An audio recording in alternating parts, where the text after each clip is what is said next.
கவசம். நம்ம வாழ்க்கைக்கு ஒரு சக்தி வாய்ந்த கவசம் எப்படி கிடைக்கும்?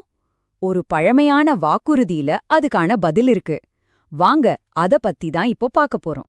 இந்த வரிகள் இது ஒரு காலத்தால் அழியாத ரொம்ப ஆழமான ஒரு வாக்குறுதி. இதோட அர்த்தம் என்னவா இருக்கும்னு யோசிக்கிறீங்களா? சரி வாங்க, இந்த வாக்குறுதியோட ஆழமான அர்த்தத்தை நாம ஒரு சிம்பிளான இன்னைக்கு நடக்கிற மாதிரி ஒரு கதை மூலமா புரிஞ்சுக்கலாம். கதையில வர்றது மாயான்னு ஒரு சின்ன பொண்ணு, அப்புறம் அவளோட அப்பா ஆனந்த். இவங்க வாழ்க்கையில நடக்க போற ஒரு சின்ன விஷயம் நமக்கு ஒரு பெரிய பாடத்தை கத்துக் கொடுக்க போகுது. சரி, கதைக்குள்ள போலாம். ஆனந்த் அவர் ஒரு ஆர்கிடெக்ட். ஒரு பெரிய ப்ராஜெக்டுக்காக ரொம்ப முக்கியமான ஒரு டிராயிங்ல ரொம்ப மும்மரமா வேலை செஞ்சுட்டு இருக்கார். அவரோட பல மாச உழைப்பு, அதோட மொத்த சாரமும் அந்த ஒரே ஒரு பேப்பர்ல தான் இருந்துச்சு. அந்த அளவுக்கு அது ஒரு முக்கியமான பேப்பர்.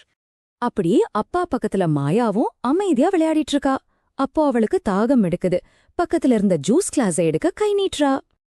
அவ்வளவுதான், கைப்பட்டு அந்த ஜூஸ் கிளாஸ் அப்படியே சாஞ்சிடுச்சு. கண்ண மூடி திறக்கிறதுக்குள்ள அந்த பர்பிள் கலர் ஜூஸ் அப்பா மாசக்கணக்கா கஷ்டப்பட்டு வரைஞ்ச அந்த டிராயிங் மேல புறா கொட்டி நாசமாயிடுச்சு. மாயாவுக்கு ஒரு நிமிஷம் உலகமே நின்னு போன மாதிரி ஆயிடுச்சு. அவன் மனசுக்குள்ள ஒரே பயம். ஐயையோ, இப்போ என்ன பண்றது? மாயாவோட மனசுல 2 யோசனை ஓடுச்சு. ஒன்னு, யாருக்கும் தெரியாம இந்த பேப்பரை எங்கேயாச்சும் ஒளிச்சு வச்சிடலாம், அப்போ அப்பாவோட திட்டுலேருந்து தப்பிச்சுக்கலாம். இன்னொரு வழி, தைரியமா நடந்த உண்மையை ஒத்துக்கிட்டு என்ன நடந்தாலும் பரவாயில்லன்னு ஏத்துக்கிறது. அவளுக்கு நெஞ்சு படபடன்னு அடிச்சுக்குச்சு. பயம் ஒரு பக்கம் இருந்தாலும் எது சரியான வழின்னு அவன் மனசுக்கு நல்லாவே தெரிஞ்சுது. அப்படியே கண்ணுல தண்ணியோட நடுங்குற கையோடு அந்த பாழான டிராயிங் எடுத்துக்கிட்டு அப்பா கிட்ட போறான். நடந்த எல்லாத்தையும் சொல்லி முடிச்சுட்டு அப்பா என்ன சொல்ல போறாரோன்னு பயத்துல தலைய குனிஞ்சுக்கிட்டு நிக்கிறான். ஆனந்த் ஒரு நிமிஷம் அந்த நஷ்டமான பேப்பரை பார்த்தாரு. ஆனா அடுத்த கணமே அவரோட பார்வை கண்ணுல தண்ணியோட நின்னுட்டு இருந்த தன் மகளோட முகத்துக்கு போச்சு.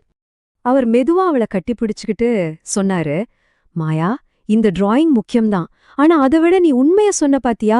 உன்னோட நேர்மைதான் எனக்கு விலமதிக்க முடியாதது. ஒருவேளை நீ பயத்துல இதை ஒளிச்சு வச்சிருந்தா இந்த தப்பான டிராயிங்க வச்சே நான் வேலைய ஆரம்பிச்சு ரொம்ப பெரிய பிரச்சனையில மாட்டியிருப்பேன். ஆனா நீ உண்மைய சொன்னதால ஒரு பெரிய தப்பு நடக்காம நம்மள காப்பாத்திட்ட அப்படின்னு புரிய வச்சாரு. இப்போ உங்களுக்கு புரியுதா?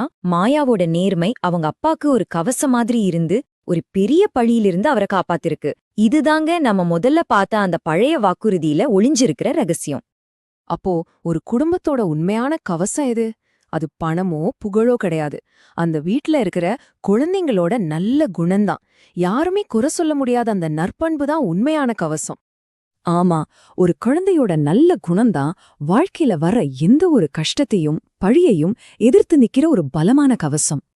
அந்த நல்ல குணம் அந்த குடும்பத்தை அப்ப மட்டும் காப்பாத்தாது, தலைமுறை தலைமுறையா வரப்போற கெட்ட பேர்லிருந்தும் துரதிருஷ்டத்திலிருந்தும் காப்பாத்தும்.